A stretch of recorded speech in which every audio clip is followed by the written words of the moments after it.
And so we're up to module 8 of Introduction to Networks, so it's a network layer. So this will be an introduction to the network layer, and then we'll talk about ARP again as well, and then we'll actually get into more depth into about IP itself. So they're the coming chapters, basically. So yeah, 8 and 9 we will just be doing today, and now as of 10 and beyond, that's actually where we'll spend a bit of time for at least a while. Okay, so what are we going to talk about in this topic? So we're going to explain network layer characteristics, so how the network layer uses IP protocols for reliable communications. We'll look at the format for both IPv4 and IPv6 packets. We'll look about how a host routes data, and so even though hosts don't have a routing table that includes remote networks, it still has a routing table. And then of course a router has a more complete routing table in that it has information to find a lot more networks. Okay, so network layer characteristics. So it provides services to allow end devices to exchange data. IPv4 and IPv6 are the principal network layer communication protocols. The network layer performs 4 basic operations. It addresses end devices. It, of course, encapsulates segments into packets, and then also does routing. Of course, a router is a layer 3 device because it uses layer 3 addresses to make forwarding decisions. And so we were talking about Ethernet switches last week about how they're a layer 2 device because they use the layer 2 MAC addresses to make their forwarding decisions. And so of course, decapsulation is when a host receives an IP packet. Of course, it decapsulates it to, again, interpret the information. Okay, so IP encapsulates a transport layer segment. It can use either IPv4 or IPv6 packet, and it does not impact the layer 4 segment. IP packet will be examined by all layer 3 devices as it traverses the network. The IP addressing does not change from source to destination, as in transit, as it were, except, of course, NAT will actually do that. Now, has anyone heard of NAT? It's called it actually stands for Network Address Translation. And you've all probably heard that, you know, we've run out of IPv4 addresses. And of course, you know, there's a total of 4 billion of them, minus quite a few we can't use for certain purposes. Yet, you know, we've got 7 billion people on the planet. And so NAT is the way that we've actually sort of patched IPv4 so it would last. And so they actually noticed in the early 90s that we were running short of IP addresses. And so it took 20 years to actually run out because they actually did what's called network address translation. And so well, we will get into more depth than that about that later, but anyway. Okay, so what are the characteristics of IP or Internet Protocol? So it's meant to have a low overhead and is described as connectionless, best effort, media independent. So connectionless means it doesn't negotiate anything before it sends data. IP just sends a packet. That's all it does. And IP doesn't keep track of the fact that these packets might all be part of a larger conversation, be that transferring a video file or a web page or whatever it might be. IP doesn't actually know that stuff. That's not its job. TCP knows it. Now, best effort means, well, you know, it tries to get the packet through, but if it doesn't succeed, it actually will drop a packet. If it doesn't know how to find a destination, it doesn't lose any sleep over dropping packets. And so, again, that's where TCP needs to pick up the mess, is it needs to, it's TCP that would, of course, have to try and get that packet retransmitted. So media independent basically means that it can go across any layer 2 infrastructure. As long as it knows how to talk to IP, it will work. So that's, again, we were talking about that network access layer in the TCP/IP stack. And again, so it's media independent because that media is all that layer 2 stuff that's not really part of TCP/IP. Okay. So IP is connectionless. It does not establish a connection with the destination before sending the packet. There is no control information needed. It does not synchronize. It does not acknowledge. It doesn't do any of that. TCP does that. IP just passes packets. That's all it does. The destination will receive a packet when it arrives, but there are no pre-notifications that are sent by IP. So there is a need for connection-oriented traffic. Then another protocol will handle this. And as I said, typically TCP does that. So is best effort. In other words, it will not guarantee delivery of a packet. IP has reduced overhead since there are no mechanisms to resend data that is not received. IP does not expect acknowledgements. If it got one, it wouldn't know what to do with it. If IP does not know if the other device is operational or if it received the packet at all. Again, that's up to TCP to negotiate these things. So independent. So IP is unreliable. It cannot manage or fix undelivered or corrupt packets. IP cannot retransmit after an error. It cannot realign out of sequence packets. It must rely on other protocols to perform these functions. IP is media independent in that it is IP does not concern itself with the type of frame required at the data link layer or the media type at the physical layer. It can be sent over any media type, copper, fiber, wireless. As I said, as long as it knows how to interface with IP at layer 2, that's all that's required.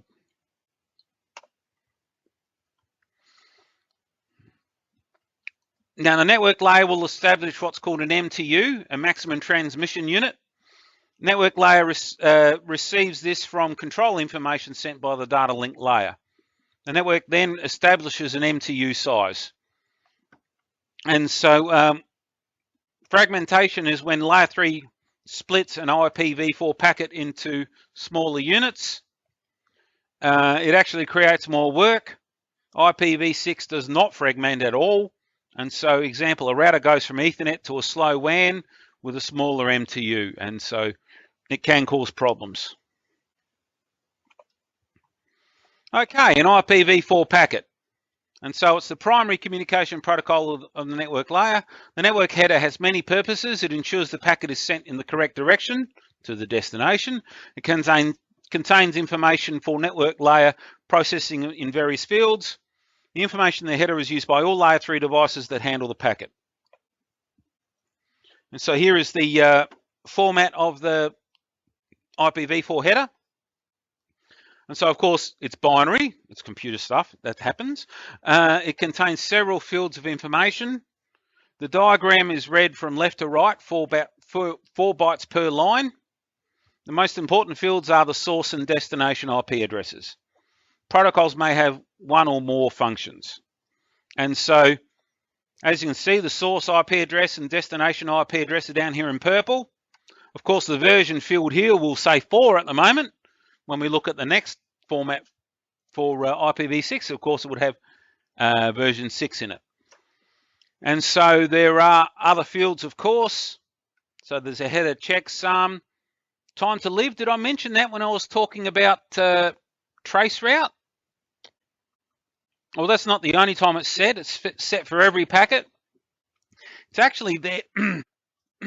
So basically, it prevents a packet from circulating forever if there's a routing loop. And so routing loops can happen. Thankfully, they're rarer these days than they used to be because the routing protocols are smarter. But basically, every time a packet goes through a router, it will decrease its life by 1. That's just one of the things that routers do. And so once it gets down to 1 or 0, it will actually end up being thrown away.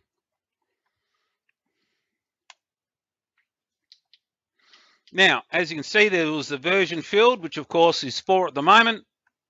And of course, it would be 6 for version 6 packet. Differentiated services is basically quality of service, how it's done on the old IPv4. The header checksum is there to check for errors in the header. Time to live, as I said, it's sort of a maximum hop count field. The protocol, I didn't actually mention, is of course, it's a layer 3 protocol. It needs to know what layer 4 protocol it needs to talk to give it to at the other destination. So if ICMP sent this IPv4 packet, well, then ICMP needs to receive at the other end. If it's it's a web page, of course, it would have TCP that sent it, and so it needs to know that it needs to go to TCP, and so on and so forth. And then, of course, you've got the source and destination IP addresses.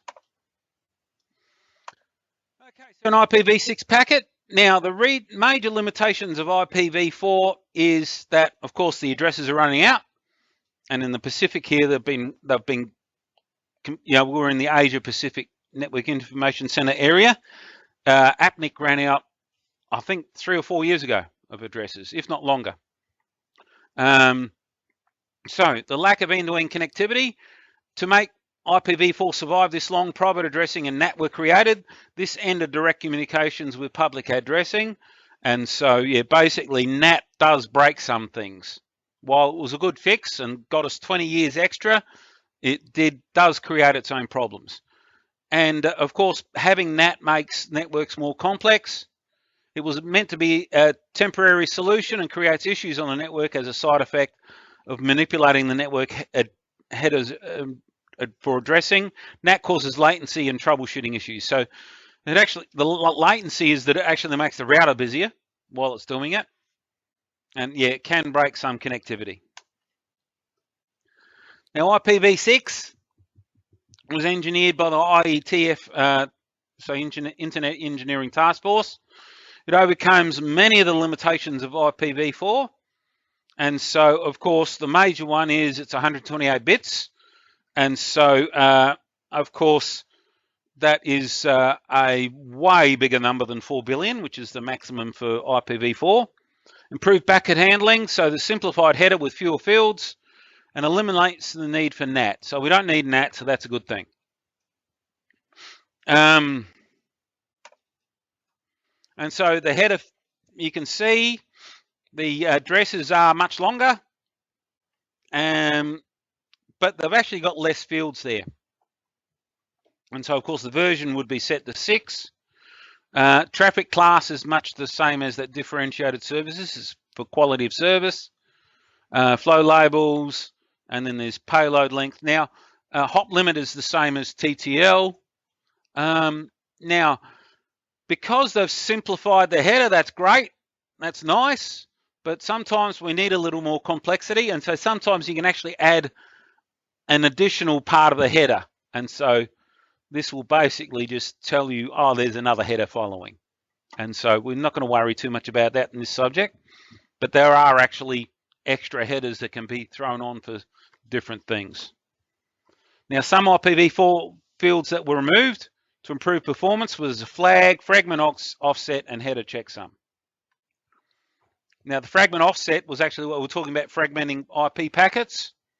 Well, it's not an option in IPv6, and so that's why that fragment offset's disappeared. Okay, of course, version is up to 6. Traffic class is QoS, as I said. Flow label informs the device to handle identical flow labels the same way. Payload length is basically how big is the packet. Next header, and so there are, as I said, there are special headers as well as, well, the next header might be the next layer up. Hop limit, and so basically, as I said, it's the same thing as the TTL field. Then, of course, you've got the source and destination addresses. Okay, so IPv6 packet may also contain an extension header. That's what I was talking about. And so it can provide optional network layer information. They don't have to be there, are placed between the IPv6 header and whatever the payload may be. May be used for fragmentation, security, mobility support, etc. Unlike IPv4, routers do not fragment IPv6 packets. So how does a host route, basically? So host forwarding decisions. So packets are, of course, created at the source machine. Each host device creates its own routing table. And so it's basically going to have 3 types of route in there. One for itself. And so 127.0.0.1. Has anyone ever heard of that address before? Yeah, what's that?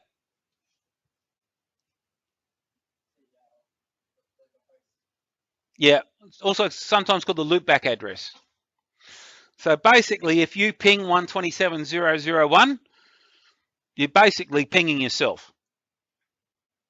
And so that's one thing. So that's IPv4, it's 127.0.0.1.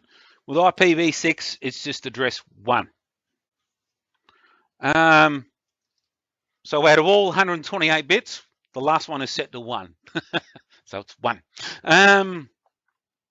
Now, of course, there are also local hosts that are on the same LAN as it, and then there are remote hosts that are on a different LAN. Now, the source device determines whether the destination is local or remote. And so with IPv4, the source uses its own MAC address and subnet mask along with the destination IP address. So basically what it does is it does a logical AND. Have I got my text there? There it is. So a logical AND. Has anyone heard of that term before? So basically, we're talking about logical comparisons here. So with AND, it implies that both must be true, doesn't it? So if I want a tea and coffee, for me to be happy, I need to have both, wouldn't I? There is another kind of logical comparison called an OR. And so if I want a tea or coffee, if I had one or the other, I'd be happy. But we're talking about ANDing at the moment. So basically, what you do is you have your IP address, whatever it might be. It's a very abbreviated version of it. Then you have your subnet mask. 1, 2, 3, 4, 1, 2, 3. Did I actually fluke it? Oh, I did do 8 bits. Now, let's just say this is a subnet mask. So a subnet mask is always a string of ones. This is in binary. A string of ones followed by a string of zeros. That's the only format it can have. Of course, the length of the string of ones is the only thing that varies. This is, of course, for IPv4. And so basically, with a logical ANDing, you're saying if both are true, then the end result is true. That's the only way you get a true, is if both are true. And so here we look, well, 1 is true, 0 is false. And so true, true, that's a true. A false and a true, that's a false. True, true, false. Now, none of these can actually be true because that string of zeros means they're all going to be false. And so basically that's what's happened. And so what we've done is we're actually figured out the network number.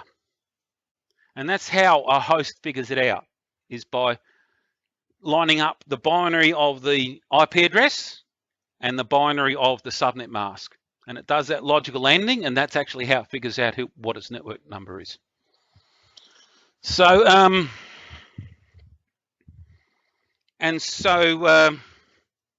that's basically how they do it. Now with IPv6, we don't use a subnet mask. We use a prefix length. And so basically, the most common prefix for an IPv6 address is 64 bits. And so basically, the first 64 bits I'll keep, the last 64 I'll turn into zeros. Basically, that's the same end result. So that's how a host figures out what its network address is. Then, of course, it will do the same thing with the destination IP address. And if they end up with the same network number, well, then that host on the destination host is on the same network as me. And so if it is, then it will actually then try to communicate directly with that destination. If it is on a remote network, so a different network, it will then use the gateway to communicate. And so that's what the diagram is showing here. We've got a local host. They're both on the 192.168.10 network. This is host 10, this is host 15 on those networks. So they can talk to one another directly, so that's what it will do. Because it wants to talk to this remote host on a network we don't know, well, then it actually has to send it to the gateway.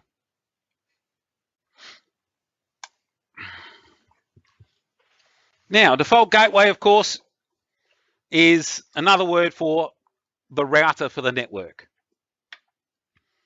And so the features of a default gateway, it must have an IP address in the same range as the rest of the LAN. So if we look at that previous slide, this interface here would have actually been 192.168.10.1.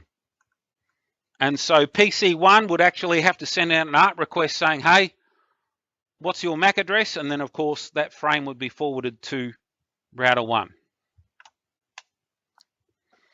It can accept data from the LAN and it is capable of forwarding traffic off of that LAN, and it can route to other networks. If a device has no default gateway or a bad default gateway, so the address is wrong, in other words, its traffic will not be able to leave the LAN. So a host routes to the default gateway. So the host will know the default gateway either statically or through DHCP. IPv6 sends the default gateway through router solicitation, or it can be configured manually. So IPv4, you've got the option of static or DHCP. With IPv6, you've got the option of static, automated through router solicitation, or through DHCP. So a default gateway is a static route, which will be a last resort route in the routing table. All devices on the LAN will need the default gateway of the routeway of the router if they intend to send traffic remotely. So as I said, all of them need to know that .1 is the gateway. There is no set IP address that the router needs to be. Most people will use the first address on the subnet. Some will use the last. You could actually use any address in that subnet. So I'm assuming, we're talking about, well, it is /24. The range of valid host addresses are 1 through to 254. It could be any of those addresses. But normally it's either going to be the first or the last, just because if you had it in the middle, then DHCP would get confusing. And so that's what's normally the first or last, but there's actually no rule that says it must be the first or last. Okay, on Windows, you can actually type in the command route print, or you can do netstat -r in the command prompt, and you will actually get the routing table for Windows. And so 3 sections displayed by these commands. You get an interface list, and you get the IPv4 routing table and the IPv6 routing table. And so network destination of all zeros actually means the entire internet. That's what that destination means. So that is the default route for that host. And so quad 0 for network destination, quad 0 for mask means the entire internet, and that is via the router. And of course, the local interface that it goes out of is 192.168.10.10. Then we have the internal inside the computer addresses, all the 127s. And I said that's so you can ping yourself. And then we have all the 192.168.10 network entries. And so 0 was the network number, 10 is itself, and then there is the broadcast. And then here we actually have multicast addresses, and then we have broadcast addresses again.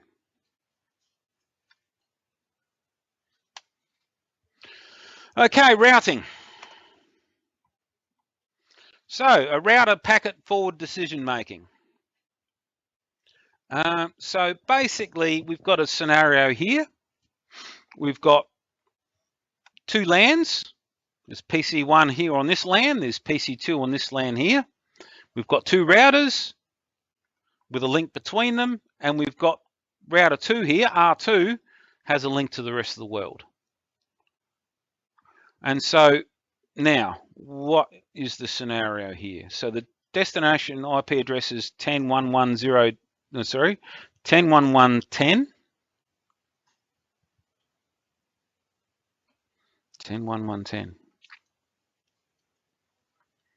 I don't see a 10.1.1.10. I think it might be 10.1.2.10. Ah, version 1 of the slides. It's always a joy. Now,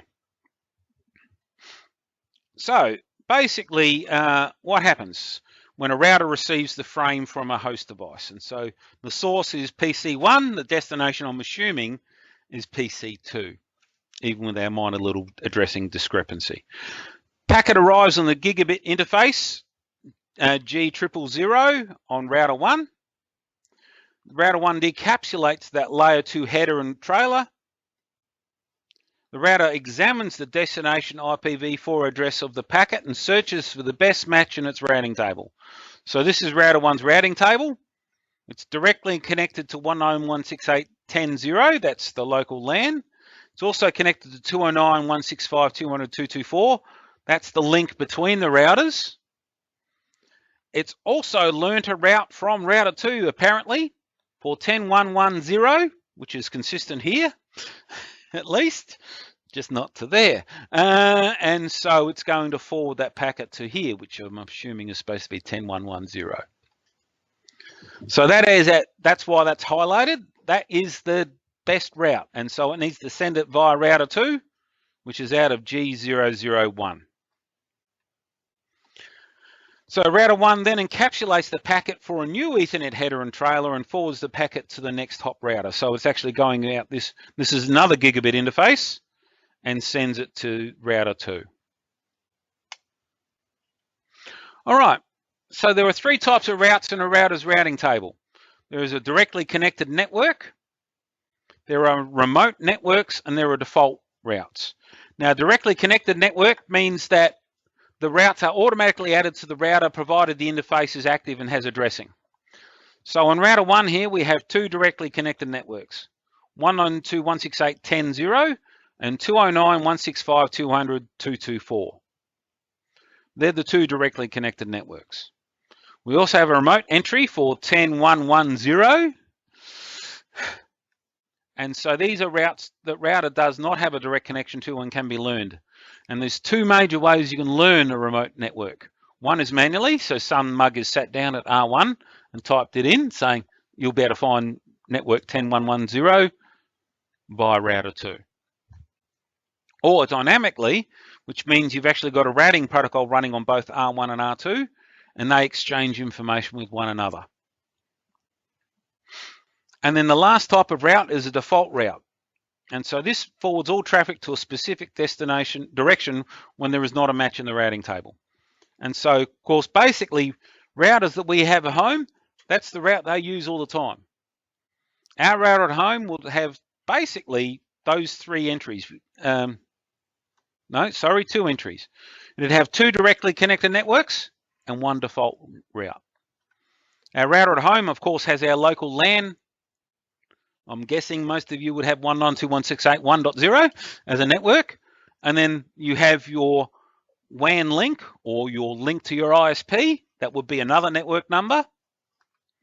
And then your router would have been configured out of the factory with a default route saying the rest of the world is via that remote link to the internet. And that's all your router has, is 2 directly connecteds and 1 default route. Now with static routing, which was one of the options here for a remote network, manual, static, same thing. Must be configured manually, must be adjusted manually by the administrator when there's a change in the topology. They are very good for small, non-redundant networks, often used in conjunction with a dynamic routing protocol for configuring a default route. Now, default route is often a static route as well. And so that's all very nice. And so with a Cisco router, the command is IP route in global config mode. Then it's the destination network, its subnet mask, and the next hop router. And so as you can see, this has been typed in on router 1. The 10.1.1.0 is that destination LAN. That's its mask because it's /24. And the next hop is 209.165.200.226, which is that interface on router 2. And so that would work beautifully. If the R1 is manually configured with a static route to reach 10.1.1.0, if this path changes, R1 will require a new static route. If the route from R1 to R2 is no longer available, a new static route via R3 would need to be configured.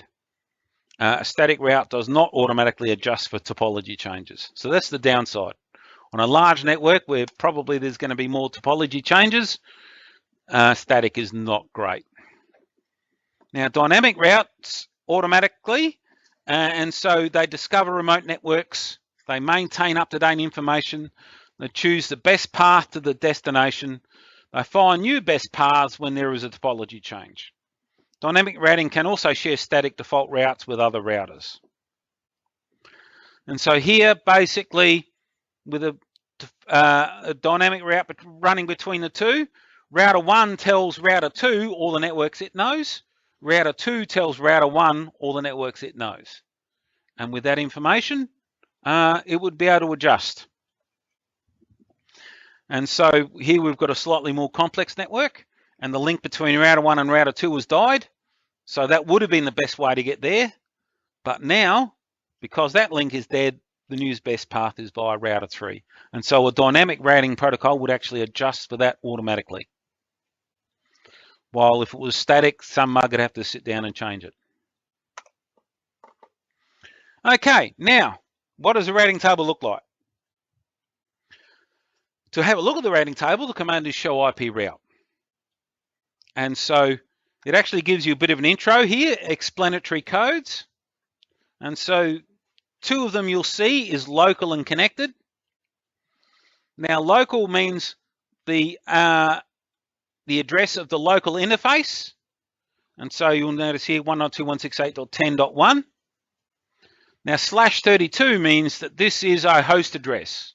It's not a network address.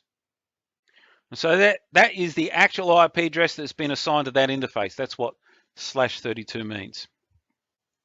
There is also this C route, which means it's a connected network, directly connected network. And so you've got this entry as well, 192.168.10.0/24. And that is actually what would be shared with the other router if you had a dynamic routing protocol. So they're the ones that you will get for every directly connected network. Then there are other options. And so static is one of them. And so here we've got an S, and we've got that quad 0 again. Remember in the host routing table, you had quad 0? Well, it means the same thing in a router as well. So the rest of the world is that away. And so someone has defined a default route on router 1, because remember we had that internet link, saying you tell router 1 the rest of the world is via router 2, which it is. And so when it hits router 2, as long as it's got a static route saying the rest of the world is that away, hasn't told me what interface that is, but anyway, whichever interface that would be, that's where the rest of the world is. And so that would need to have a default route as well. Now that's static, but also because it's got a star beside it, it means it's a candidate to be a default route. Then there are other sources of information. So that's basically what these characters mean, is where did we get this information from? Directly connected network, the local interface, statically assigned, or from a routing protocol. And so here we've got OSPF, which is O. That's good. EIGRP, its code is D. So if you actually look through here, D is EIGRP, OSPF is O. Now, the reason that EIGRP isn't E is because there is actually an older routing protocol that was EGP. And so that's E was already taken. But also they use D because the routing, the algorithm that the routing protocol uses is called dual. So that's why they chose D. And so the command shows types of routes. So there's a CL. Is there an O? Oh, there is an O. There you go. OSPF 10.1.1.0, even though it's still 10.1.2.0. And so OSPF is there. Okay, that's it for chapter 8, other than a bit of a summary. So what do we look at in this chapter? So IP is connectionless, best effort, and media independent. So basically, there's no setup or breakdown of communication. Best effort means it will just try its hardest to get the packet through, but if it doesn't, IP will toss packets away if it doesn't know what to do with them. And media independent means it can go over any layer 2 infrastructure. It does not guarantee delivery. The IPv4 header consists of fields containing information about the packet. Now IPv6 has been released because IPv4 had some limitations, mostly about the number of addresses it could count, but of course there are other problems as well. The device will determine if its destination is itself another local host or remote host. The default gateway is the router that is part of the LAN and will be used as a door to other networks. The routing table contains a list of all known network addresses or prefixes and where to forward the packet. The router uses a longer subnet mask or prefix match. The routing table has 3 types of route entries: directly connected, remote networks, or a default route. And I think we're going to have the logo. So that's it for that chapter. And so, of course, we'll get on to the next chapter, which is ARP, very shortly. Now I'm going to